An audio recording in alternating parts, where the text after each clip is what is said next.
হ্যাঁ নমস্কার। সেই ভাইরাল সে উড়িষ্যার রাঁধুনি সেই দিলীপ মহাপাত্র, সেই নিরামিষ মাটন রান্না, তারপর আবার দেখা। কি বলতে চান আপনি?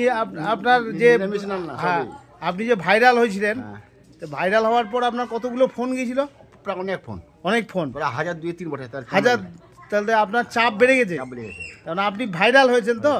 ভাইরাল হয়েছেন, আপনার ফোন নাম্বারটা তখন সবাইকে দেওয়া হয়েছে। আরেকবার বলে দেন সবাইকে যে আপনি যদি কেউ রান্না করতে চায় উড়িয়া স্টাইলে, এবং উড়িয়া না মানে বাঙালি স্টাইল না উড়িয়া স্টাইল? উড়িয়া স্টাইলে যদি রান্না কেউ করতে চায় তাহলে আপনার সঙ্গে যোগাযোগ করুন। আপনার নাম্বারটা বলুন। 9232। হ্যাঁ আরে ভালো করে একটু আস্তে আস্তে। 9232 হ্যাঁ 38 6291 91। পেঁয়াজ ছাড়া মাংস নাকি? সবাই পেঁয়াজ ছাড়া। আচ্ছা, আপনি এখন কি পেঁয়াজ ছাড়াই রান্না করছেন? আর তেল কত দিচ্ছেন? তেল কম তেল। মশলা হালকা।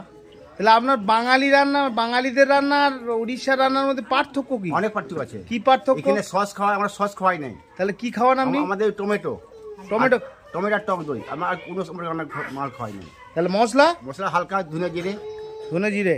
আর তেল কম। হ্যাঁ তেল কম। তাহলে এবার যদি রান্না করে ভোজবাড়ি, আপনি কত লোকের হাইয়েস্ট রান্না করেছেন?